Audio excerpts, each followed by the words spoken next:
There is so much to say about lawn care at the end of winter going into spring. No matter if you've got a cool season lawn, a warm season lawn, or a transitional season lawn, something in this video, probably a lot of things in this video, you'll find particularly helpful. There are 62 tips in this video in sequence. This is a mega video. Unless you got a full hour to kill, I suggest hitting that save button and watching it in increments. In the video description below is the timestamps for all the tips. You can use those timestamps to jump around and watch it in the order that you like. This is a compilation video from the shorts that I produce throughout the winter, and nearly every tip in this video relates very closely to lawn care from the middle of winter going all the way into the first parts of spring. I hope you find as much value out of this video as possible. All right, let's get into it. During the winter, the majority of lawns go dormant, and the majority of lawn owners shut their irrigation systems off. However, if you are going through a prolonged dry spout, even if your lawn is dormant, now you see behind me, my lawn isn't all the way dormant, but if your lawn is dormant and you're not getting water, the roots underground are alive. And although evaporation is incredibly slow during the winter relative to the summer, if you go 3 weeks without any precipitation, then the root systems that are dormant will start to die off. Not all of them will. By the time spring rolls around, your grass will start coming back, but it will be thinner. Typically a lawn that's a little bit green or all the way green through the winter will need a little bit more water, but this only applies to dry stretches. If you're not getting rain for a month, give it a 1/4 inch of water at some point during that stretch. Otherwise, your spring lawn will be thin. If you live in a place where snow comes down and your city salts the roads and then plows them, this is the time of the year to go to your local big box store and pick up bags, multiple bags of gypsum. If you have gypsum and on the warmer winter days after snowmelt happens, you could throw some gypsum down next to the road, kind of in your parkway strip area, then that gypsum is actually going to allow water to flush salts from the area much more efficiently than if you don't have the gypsum on the ground. You're going to be throwing a little bit of extra micronutrients into the lawn as well when you do this, but the point here is to flush as many salts out of the system, out of your lawn soil right next to the road as possible. When those plows plow salted snow and slush on your parkway strip, you don't want it to kill off the grass during the off season, and gypsum can be your best friend.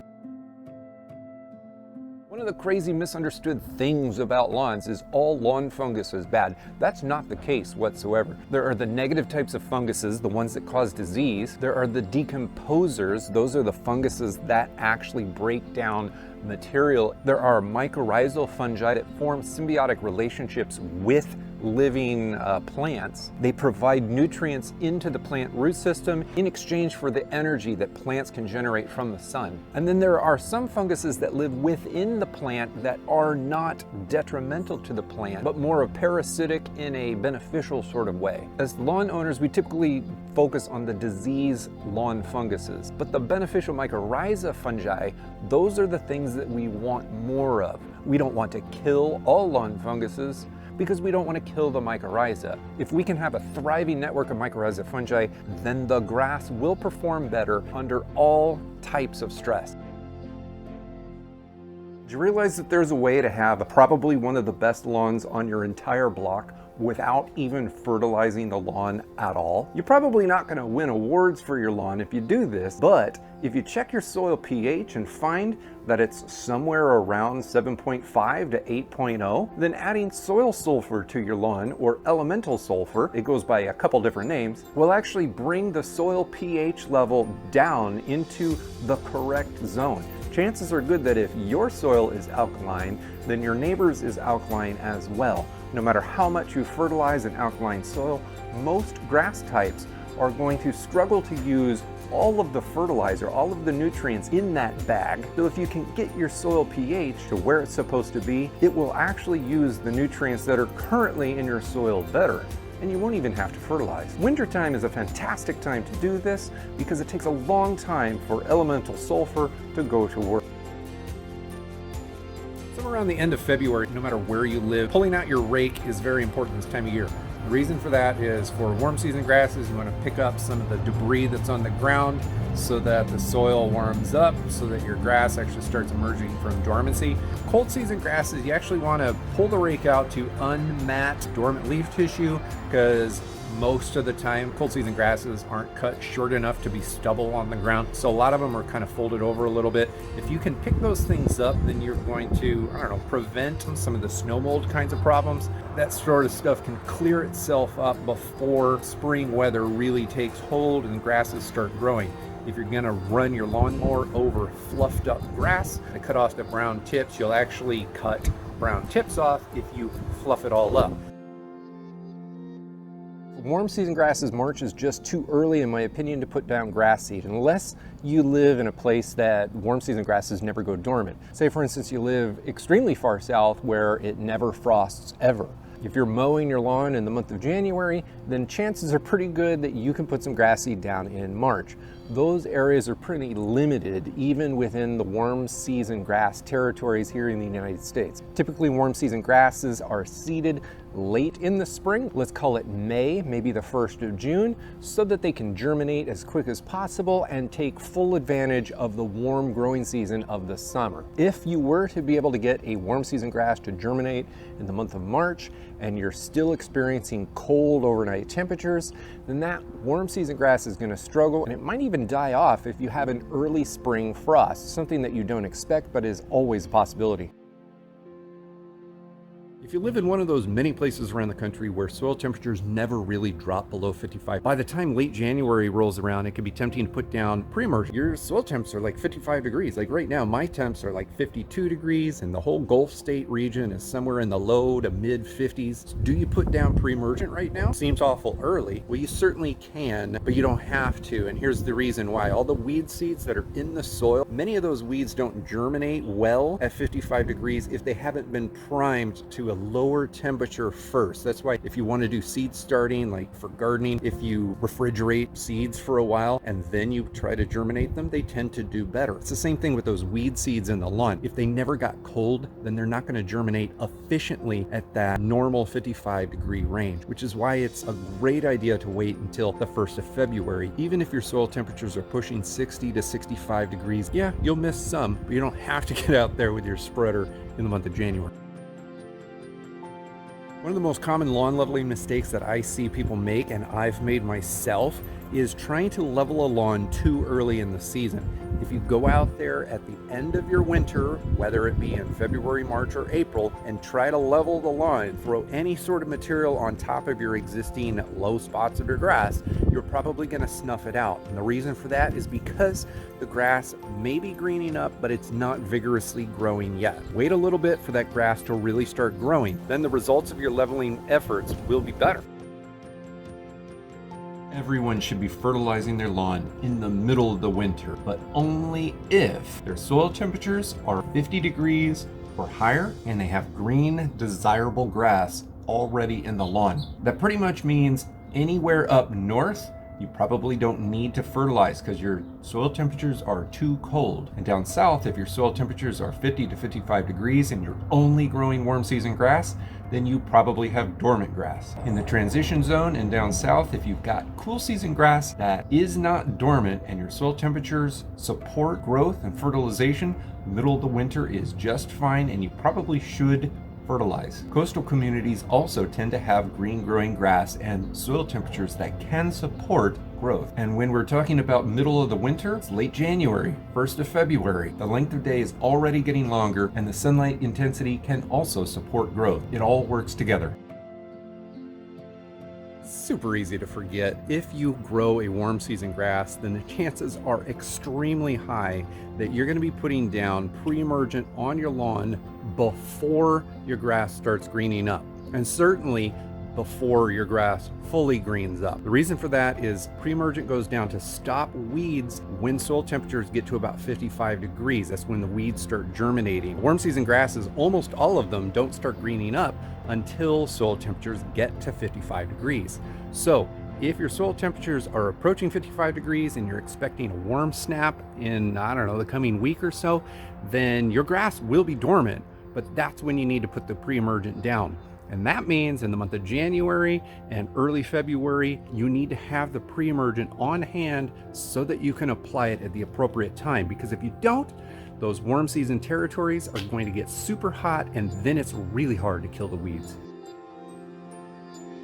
For cool season territories, the month of April is actually a pretty good time of the year to put grass seed down, but only if you're putting down a tall fescue, maybe a fine fescue, or a perennial rye. I would not ever consider putting down a Kentucky bluegrass. There's just not enough time for that grass seed to develop its root systems and its tolerances to the summer stresses that will come. Perennial rye can germinate extremely fast, and although tall fescue germinates a little bit slower, it actually puts on deeper roots, so it's a little bit more capable of getting through the summer stresses. Kentucky bluegrass really needs a lot of time to put on a lot of energy below the ground. Kentucky bluegrass is the only cool season grass that grows rhizomes, so not only is it developing root systems down to the ground, but it's also trying to grow laterally, put on the first bits of its rhizomatic system. It simply takes longer, and those roots are more shallow. So once that summer heat hits, those baby plants really start suffering and dying.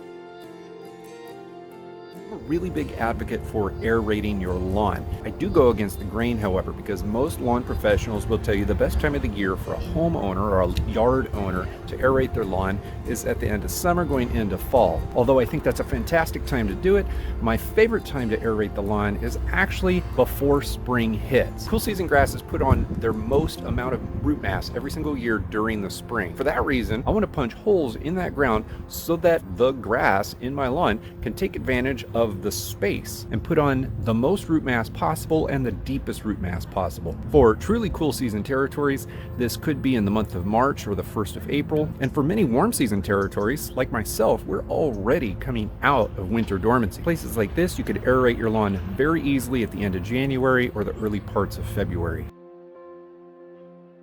During the summer, many lawn owners take extreme care of their lawn. They go the extra mile on everything. But then winter hits, and they throw down ice melt and salt on their driveways and sidewalks, and nonchalantly shovel what happens to go on those sidewalks onto their lawns. When they do this, they have no real concept of the grass underneath all of the snow because they're not thinking about the grass anymore. They're thinking about getting to work. What's crazy is most ice melts and most salts go onto the lawn because of the shoveling action. And then those salts go down into the soil, and that's why come spring, many times you'll find a fantastic looking lawn with a whole bunch of dead spots right along the driveway, right along the sidewalks. It's because of the salts that we apply to the driveways to stop ice from accumulating. I'm not saying don't use ice melt, I'm saying consider where you're shoveling that snow. An awful lot of people who run Bermuda grass in their lawns will do a Bermuda scalp towards the end of winter or the beginning parts of spring. Kind of depends on where you live. If you're running Bermuda grass in, say, for instance, like Oklahoma, then you might be doing that Bermuda grass scalp in late March, early April. If you're running that Bermuda grass in South Texas or Southern California, you might be doing a Bermuda scalp somewhere in the late January to early February timeframe. Most people don't have ridiculous reel mowers that can bring their Bermuda grass down lower than ½ inch. Rotary mowers really only go down to about 1.25 inches. So what I recommend to getting the best scalp possible is to do that scalp on the lowest setting on your mower and then hit it with a dethatcher. That's gonna pick up a lot of stolons off of the ground, a lot of extra debris. It's gonna fluff up stuff that you can then go and hit with your mower one more time. You will notice a difference in the quality of your scalp. The very end of fall going into December, this is not the right time to try to kill weeds unless you do, let's call it 3 things, kind of. The first thing is to apply a FE Heta product. This is a chelated iron product that will go down. It's not a chemical, it's just iron, but it is chelated to attack dicot weeds. Dicot weeds will experience iron toxicity and many of them will die so long as temperatures aren't dropping down below freezing. So even in cool weather, so let's say for instance it's winter and temperatures aren't that cold, you can apply FE Heta. The same thing goes for a concentrated vinegar product. Highly concentrated vinegar is something that I don't prefer to use myself, but it is a foliar application. So if your grass is dormant and you got a little bit of a warm day, the green weeds will die as well. Third tip is to hand dig, but nobody likes to do that. In the middle of the winter, it's almost never a good time to run an electric dethatcher over your lawn, unless you've got a high spot in your lawn right next to a low spot in your lawn. You can actually run the electric dethatcher over the high spot, kick up a bunch of dirt, a bunch of excess dirt, and use a rake and slide that dirt right into the low spots. Kind of like doing a miniature leveling project in the off season. By the time spring rolls around, that high spot that you scuffed up might be a little bit slow to recover, and the low spot might be a little bit slow to recover because the grass has to grow from root systems or through excess amounts of soil. But by the time late spring rolls around, everything's going to look a lot better.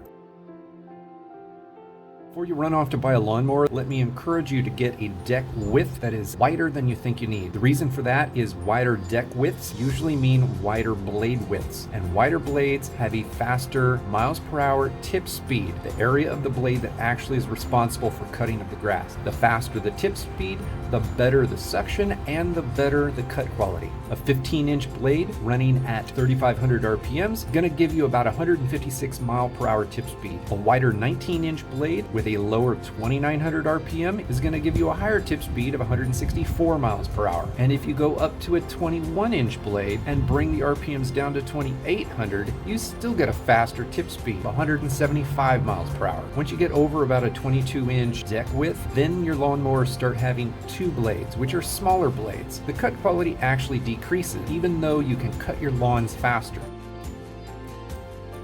Did you know that keep off the grass actually means something in the winter? Somewhere around Christmas time, I got my fun Christmas sweater on. That's when we start seeing frost on the lawn all of the time if we're not seeing snow. Typically with blue skies, frost will burn off, and then our grass will be left cold and wet, kind of like what you see behind me. But while it's frosty, if we're actually walking on the frosty lawn, then we're actually going to be crunching the crowns, the stems, the part of the grass plant that comes out of the ground but isn't green leaf tissue yet. When we crunch those crowns, the grass doesn't grow vigorously at all in the spring. It actually has to heal itself. So no matter what you do to the lawn in the spring, those areas that you walked on are always going to look like they're struggling. If you're ever going to stay on the sidewalk, the winter time, Christmas time, is when to do it.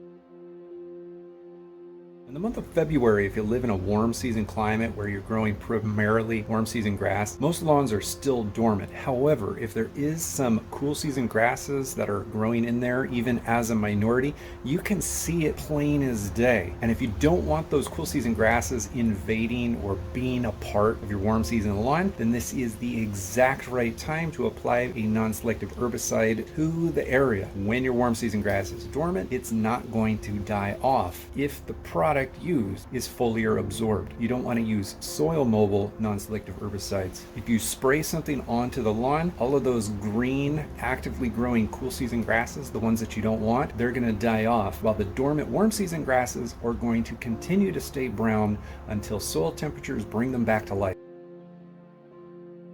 If you really want to apply something to your lawn in the middle of the winter to have better seasons in the future, like we're talking multiple season over season over season, then the best thing that you can do for your lawn is to apply organic matter. Organic matter can come in the form of compost, it can come in the form of earthworm castings, it can come in the form of humates. You can also apply naturally based sources of nitrogen, potassium, and whatnot. These are things like alfalfa meal, feather meal, things like that. They won't feed the lawn during the winter. They will add organic matter to the lawn, break down, and become plant available nutrient sources for the lawn grass for the foreseeable future. In addition to that, I could justify adding biochar to the lawn, and the secret sauce of it all is to apply mycorrhizal fungi to the lawn through a hose-in sprayer. The mycorrhizal fungi will go into the lawn and form symbiotic relationships with your grass, providing nutrients to your lawn that your grass root systems can't tap into any other way for years to come.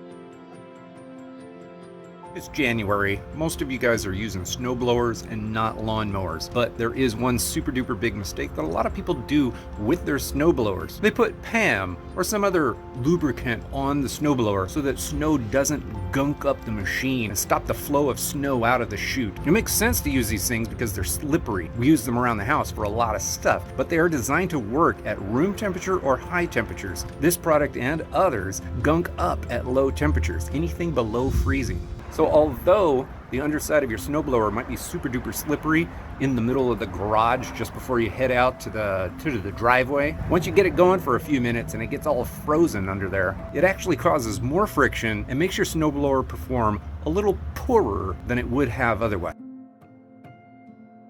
California just got a ton of water, a ton of rain came down. And what does that mean for a state that's normally in drought? And soil temperatures pretty much everywhere in the state are in the mid 40s all the way up into the 50s. And by February, they're going to be pushing 60 degrees in just about all of the major population centers. Grass everywhere is going to be green and growing. This is important to note because all of that grass is growing because of all of the extra moisture that it doesn't normally get. People who don't irrigate their lawns, all of the water has come down and all of that grass is like, whoa, especially if it's cool season grass, it's coming back. You're gonna have to get out there and mow it, but if you want it to stay green, this is literally the time to put down Hydrotain.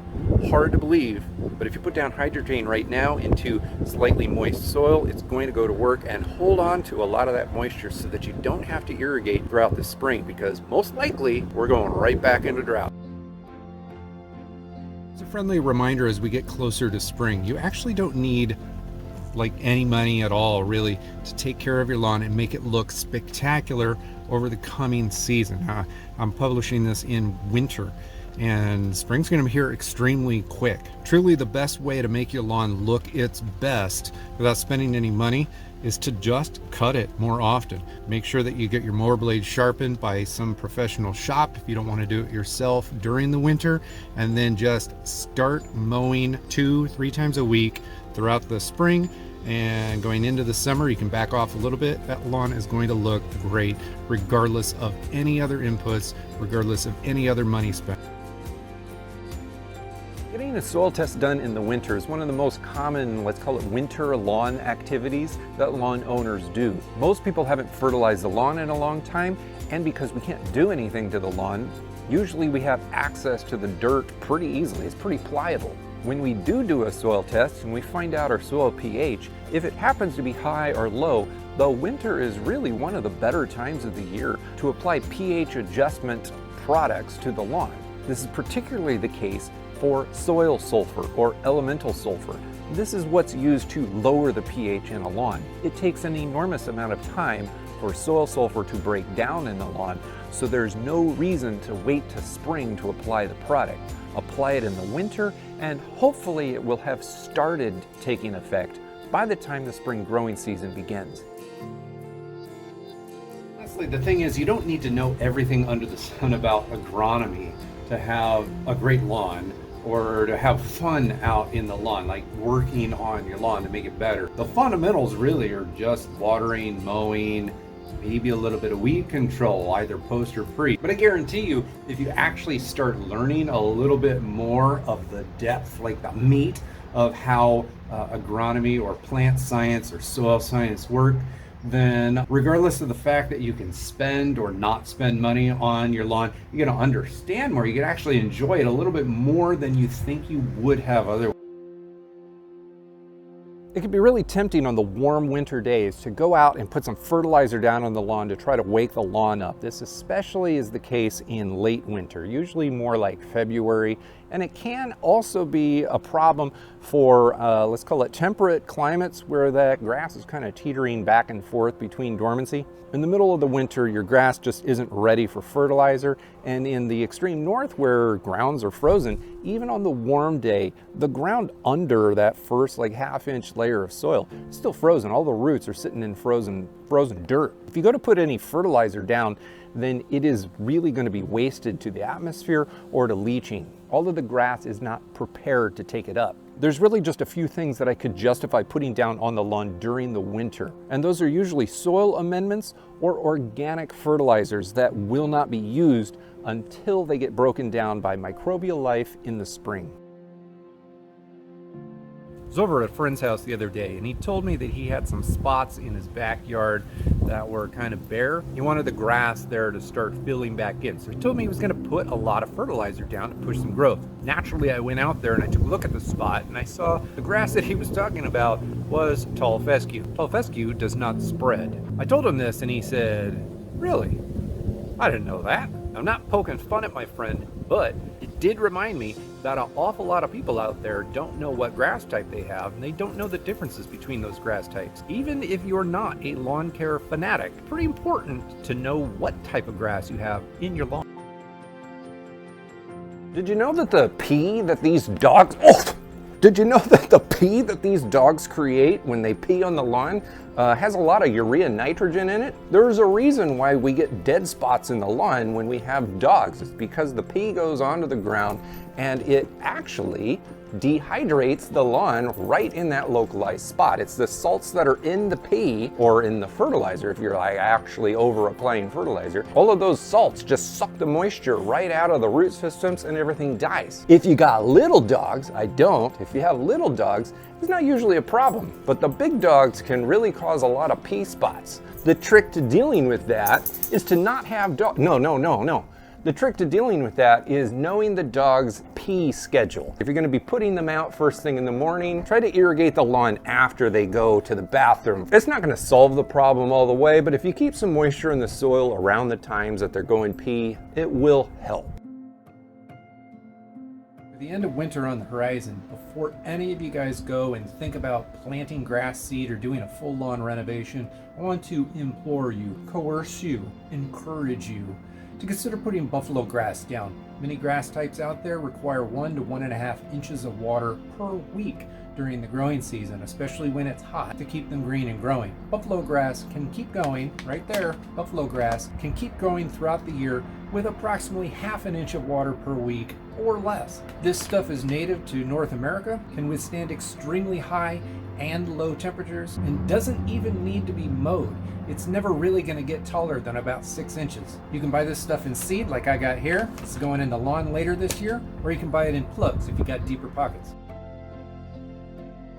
Over here at a friend's house, they've got Poa annua in their yard. I want to show you what it looks like and how you can deal with it if you got a little tiny bit. So here we are, we got a predominantly fescue yard. We got some thin spots that need to be overseeded. But you see, we've got nice color even in the winter because it doesn't get too cold here. But along the edges, we got a little lime green. See this? There's some more lime green. This is Poa annua. We come down here, you can see it's already going to seed. It is January right now. Warmer places, this will be a little bit later in the year.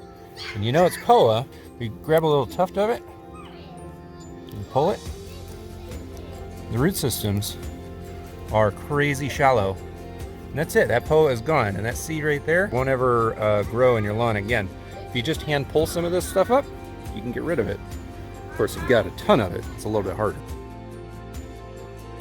All right, seriously, the number one thing that we can do to our lawns before spring actually comes is to core aerate. Core aeration is going to create a more aerobic environment in our lawn soil, which means our soil microbes, the microbiology in the lawn, is going to be more vigorous and active earlier in the season. It also opens up a lot of space and looseness in the soil for root systems to develop. The early spring is one of the most substantial root growth, natural development cycles for grass all over the place. We want to capitalize on that. And assuming you're trying to pull cores out of soil that's not waterlogged, you'll be opening up clean channels that make it a lot easier for any spring rains to get deep into the soil profile, helping to warm up the deeper layers of the soil and bring your grass out of dormancy a little bit earlier than it would otherwise. That gives you extra time for the spring flush, more time to develop itself and strengthen itself to be able to stand up to the higher heat and possibly drought conditions of summer. If you got any desire to have a lawn this spring that is free of weeds, then you have to put down a pre-emergent. What kind is kind of up to you. You could put down something like this. This is barricade. It uses prodiamine. You could put down something like this. This uses dithiopyr. You could put something down like this, which uses pendimethalin. All of these products are going to stop the germination of weeds. However, they're also going to stop the germination of grass seeds. So if you're going to put down any form of grass seed on your lawn to fill in weak spots, then you cannot put down a pre-emergent. You've got to plan on applying some sort of like heavy dose of nitrogen-based fertilizer and then come back 60 days later with some form of weed killer to kill the weeds that start growing in your lawn in the spring because you didn't apply pre-emergent. Another person recently asked me whether April it's too early to put grass seed down. If you wait to the month of April, it's not too early at all. That's actually a pretty good time for a lot of warm season grass types. Put some grass seed down. If you're putting warm season grass seed down in the month of April, you're going to get germination by the end of April, just as frosts and things like that are completely out of the picture. And those grass seeds are going to grow even in the cooler, like late spring weather for a few weeks, and by the time actual hard summer hits, your grass will have actually developed a bit to really take advantage of it. If you're putting the grass seed down in the month of April, warm season grass seed, it still will take a long time to germinate because most warm season grass types grow their best, or they germinate their best, when that soil temperature is around 70 degrees, which doesn't happen everywhere in the month of April. If you're okay waiting a little bit for that seed to germinate, then the month of April is a pretty good time to put that seed down. You might know this already, but many grass types across this country don't ever go dormant. And it has to do with the grass type and the location that it's growing in. For instance, if you live on the southern side of the United States and you're growing a tall fescue, chances are very good that that grass is going to stay green for the duration of winter. It might turn a little bit of a dingy green because of low overnight temperatures and because the sun intensity is low, but it will stay green. And although we don't necessarily want to fertilize it in the middle of the winter, we can apply liquid iron to the leaf tissues during the colder season. So long as the grass is a little bit green and it's not all the way dormant, the leaf tissues will absorb the iron and green up. It's not going to push new growth, but the grass will look more vibrant throughout the winter. The same thing can be done at the very end of winter before growth really starts. It's a way to make your lawn look a little bit better without really fertilizing it.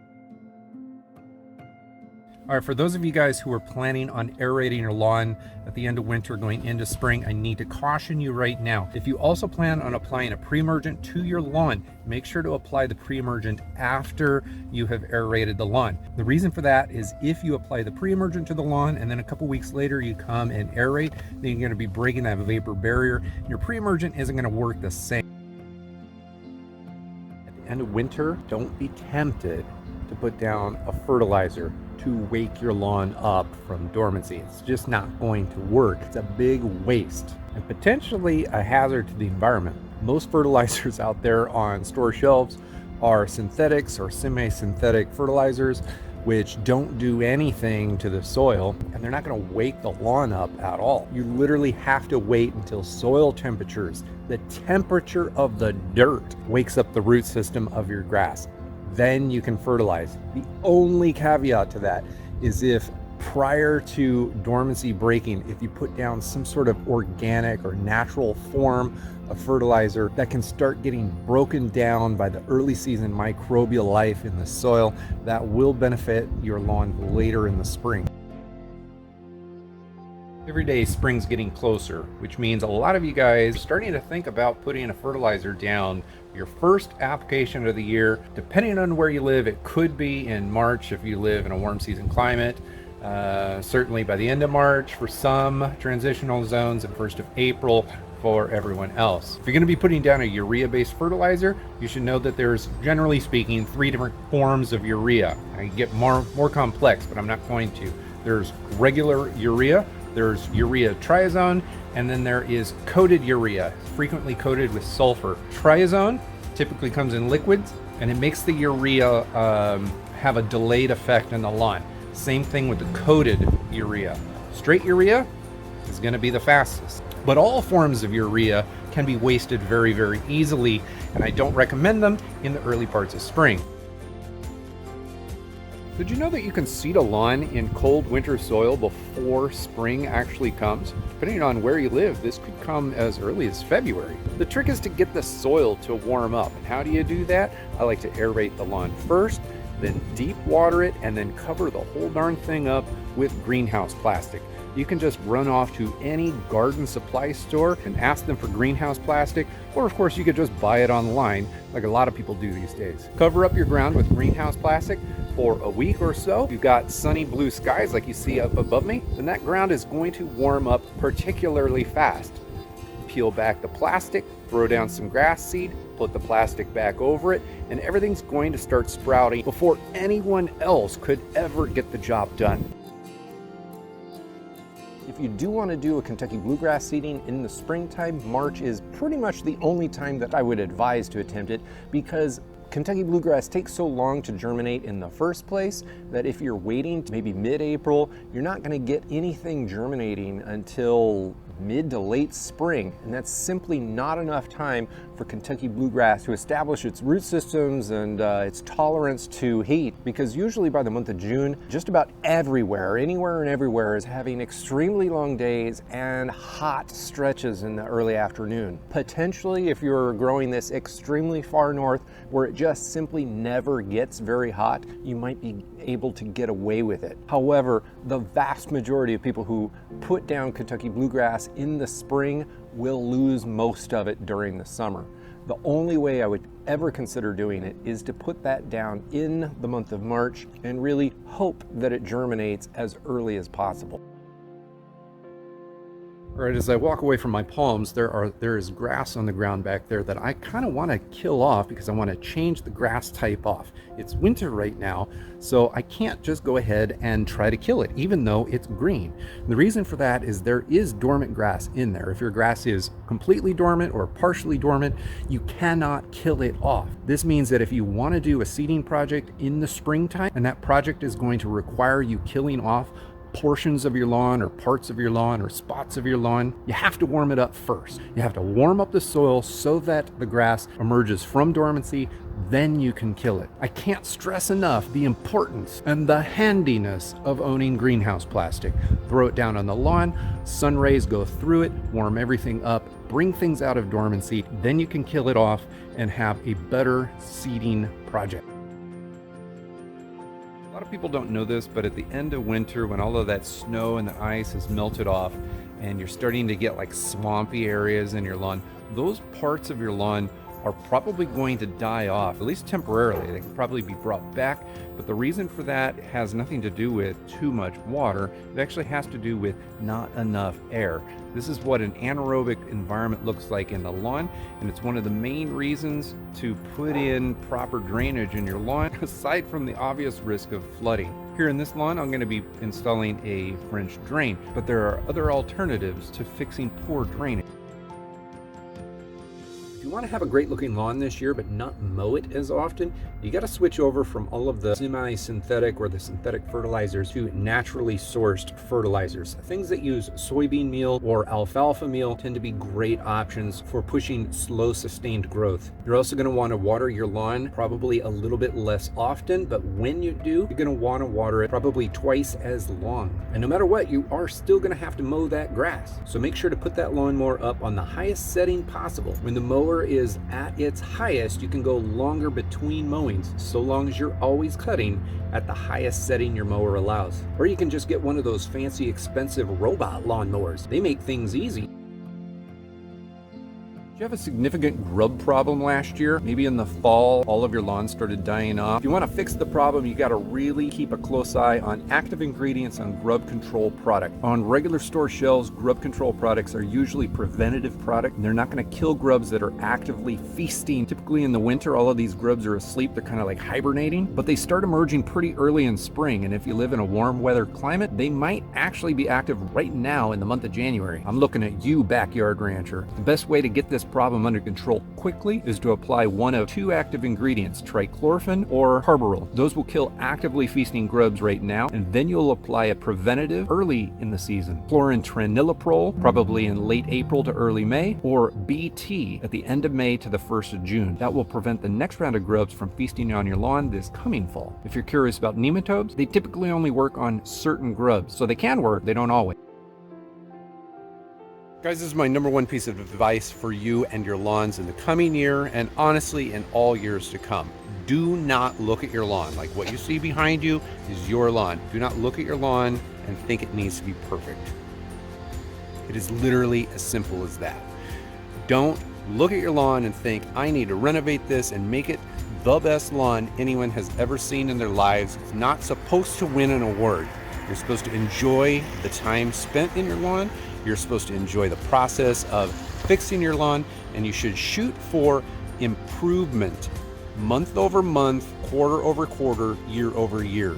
If you're never shooting for perfection and always shooting for improvement gradually, you will always enjoy your time. You will always enjoy your lawn. Mark your calendars, guys, for February 10th. Every February 10th, no matter what, I don't know, what the weather is like or what grass type you have, February 10th is the same thing in terms of the sun in the sky as Halloween or October 31st. If your lawn looked really good on October 31st, then it's got the potential to look pretty good on February 10th. You know, if it wasn't dormant. This is particularly helpful for those people in transition zones or warm season territories where your grass doesn't go all the way dormant. A lot of times it goes dormant during those winter months because there's not enough sun in the sky. By around February 10th, that's my benchmark date for when the sun intensity and duration is long enough to support healthy grass growth. Yeah, okay. I'm trying to film a video about grass here, man. Here's a tip for those of you who have big dogs. Don't expect to have the greatest lawn possible. I pick an enormous amount of dog poop off of my lawn every single day. Every single time I try to feed this dog, I actually think about the poop that's gonna go on the lawn. It kinda stinks, but you know what? That's probably why I have an 11-year-old son. Picking up that poop is a good way to get him off of Minecraft. Back off! Sit down! Sit! Sit! Good boy. Good boy. Yeah, you too. One of my favorite things to do just before rain happens, like right now we got gray skies, the California atmospheric river is about ready to hit us. One of the things that I like to do before any form of rain, like normal rain or crazy rain, is to actually mow the grass, because once the rain hits, it's hard to mow the grass afterwards because of real wheel ruts left in the lawn, in the mud, the dirt that the rain leaves behind. Things get messy, the grass itself sticks to the mower. Everything is harder to do after the rain hits. If it's time to fertilize, which of course it's not during the middle of the winter, but if it's time to fertilize, I like to put that down just before the rain happens as well. I would much rather cut the grass in the very beginning parts of the rain during that drizzle than I would the next day after the skies have cleared up and the ground is all wet. Most lawns can use a light raking in the middle of the winter. Most people don't do it. Once all the leaves are up off the ground, most people just call it quits, put the rakes away, the lawnmowers away.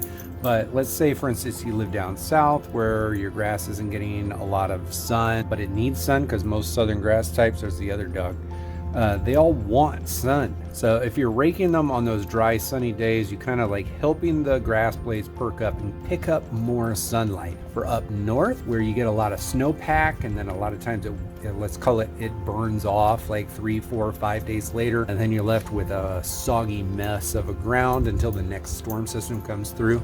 You're licking my armpit, man. If you rake those lawns on those sunny, warm days right after snowpack hits and melts off, then your grass is actually going to stand up a little bit better, and it's not going to mat down, and it's not going to die off by spring by mulching itself down.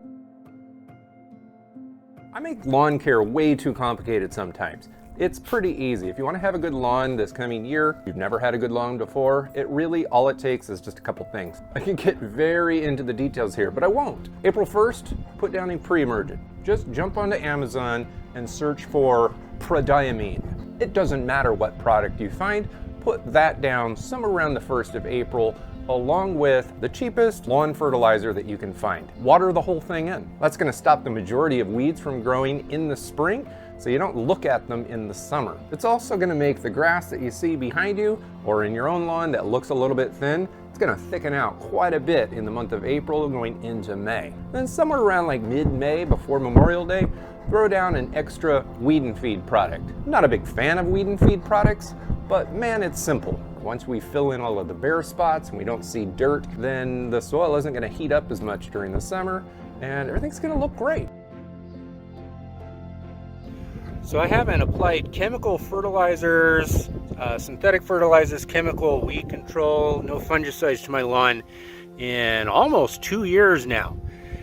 And these are just worms that just came out of the ground because my kid's splash pad popped a hole and it's spilling water all over the ground. I've had questions over the years. Do you actually have worms in your lawn? Well, yes I do.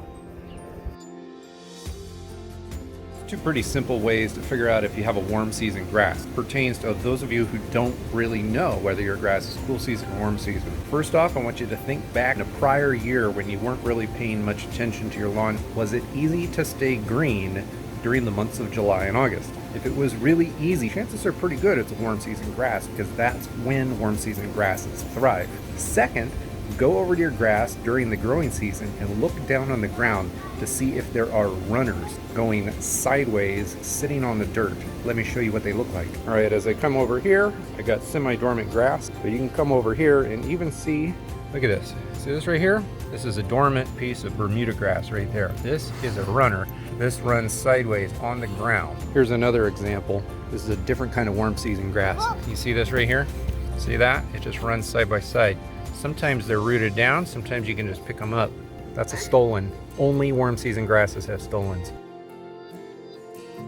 Here's another tip for lawn owners that have big dogs that trample all over the lawn. You really need to have a self-repairing grass out there.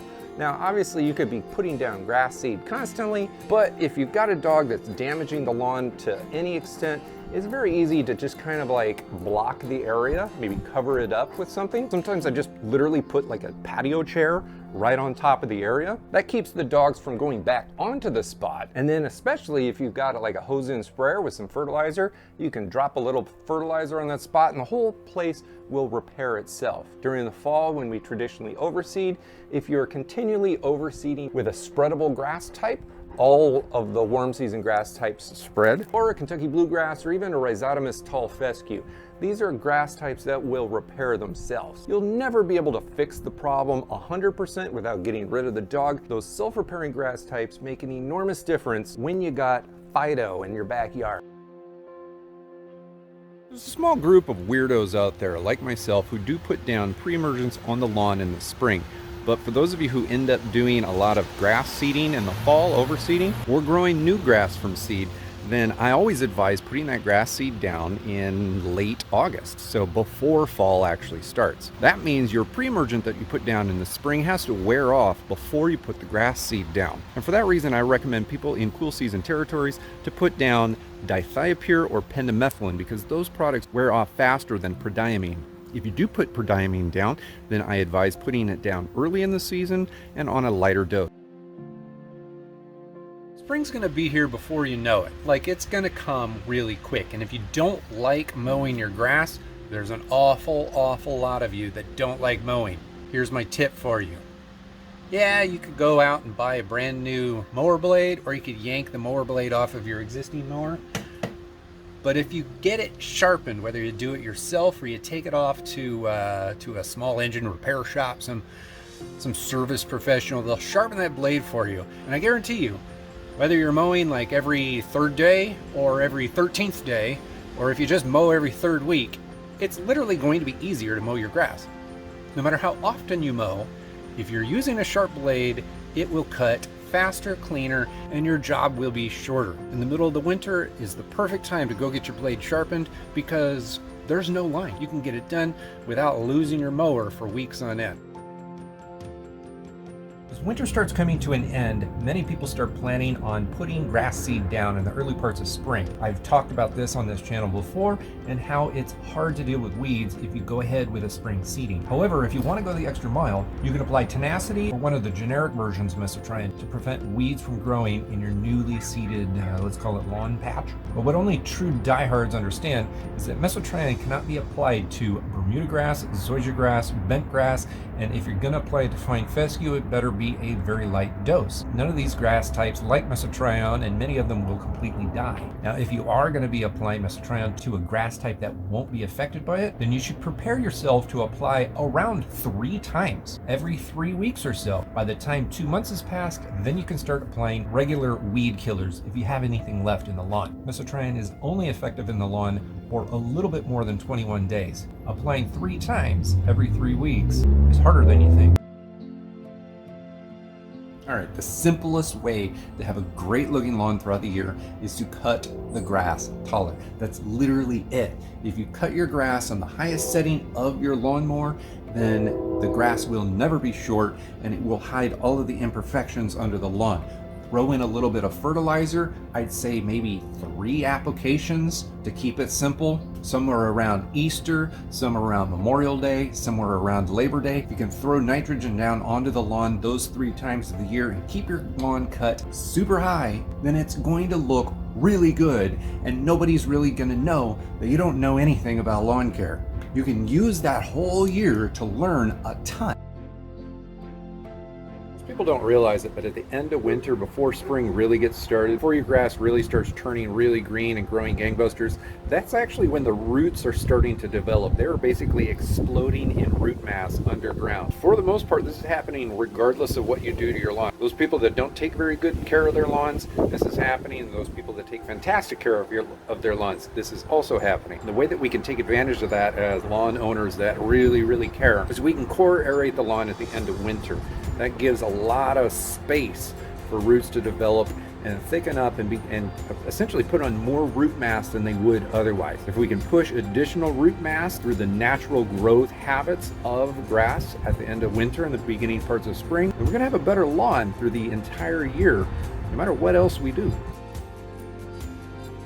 I live in Southern California these days, and although the weather is usually fantastic during the winter, this year it hasn't been. It's been pretty wet and damp, but I haven't had snow or ice on my driveway. I did have it last year, and the year before that, and the year before that. In fact, for more than a decade, I lived in the mountains of Oregon. I dealt with snow all of the time, all the way into May. And this past year, the last snow came in June. Why do I say all this? It's because I know how to deal with snow and ice on an inclined driveway. You see, behind me I've got a lawn. It's a winter dormant lawn. But because I have a lawn and I take great care of my lawn, I have lawn sprayers. And if you have not ever tried it, go ahead and dissolve a little bit of salt into water on your stove and then pour it into your lawn sprayer. Go ahead and spray that stuff all over your driveway, and I guarantee you that ice will not accumulate on that like it does even when you put ice melt down. It works wonders. Just a quick tip for those of you who didn't put grass seed down in the fall, or maybe you didn't put enough grass seed down in the fall. Waiting to spring to put grass seed down is going to pretty much stop all activity in the pre-emergent realm for you.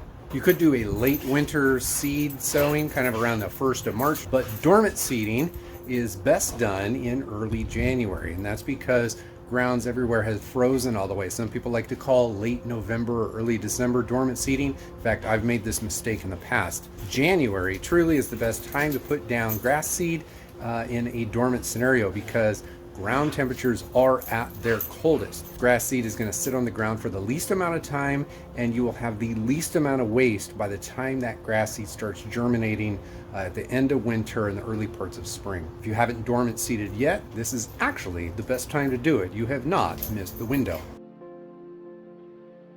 I think is one of the main reasons why warm season lawns tend to have weeds throughout the summer is not because homeowners aren't spraying for weeds trying to kill them. The Problem is, they're not preventing weeds in the winter, and that's the key here. Most people are not lazy. Most people just don't foresee the need to put down a weed pre-emergent in the month of February and the first part of March. Nearly all warm season lawns go through that temperature change going into the 55 to 60 degree soil temperature mark in winter. In the month of February, the very first parts of March, the weed pre-emergent has to get put down. For instance, Dallas, Texas, by the time May 15th rolls around, your average daily high temperature is 85 degrees. It's always above 85 degrees all the way to the end of September. If you don't get pre-emergent down, then you can't kill weeds from, what is that, May to June, July, August, September. That's like 4.5 months that you can't kill weeds because the temperature is too hot.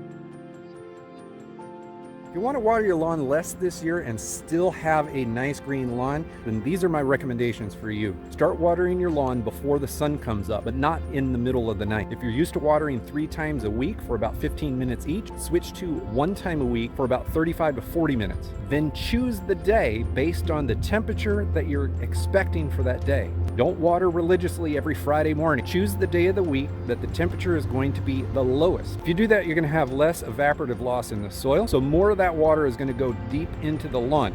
The roots are going to be able to dig down deep into the soil profile and access it throughout the week. Ideally, the coolest day of the week is also going to be overcast, which is also going to benefit you in limiting evaporative loss. And if you're watering manually with sprinklers that you attach to the hose, try to daisy chain a few of them together. If you're using more sprinkler heads from the same water pressure, you're actually able to cover more ground with less wind drift.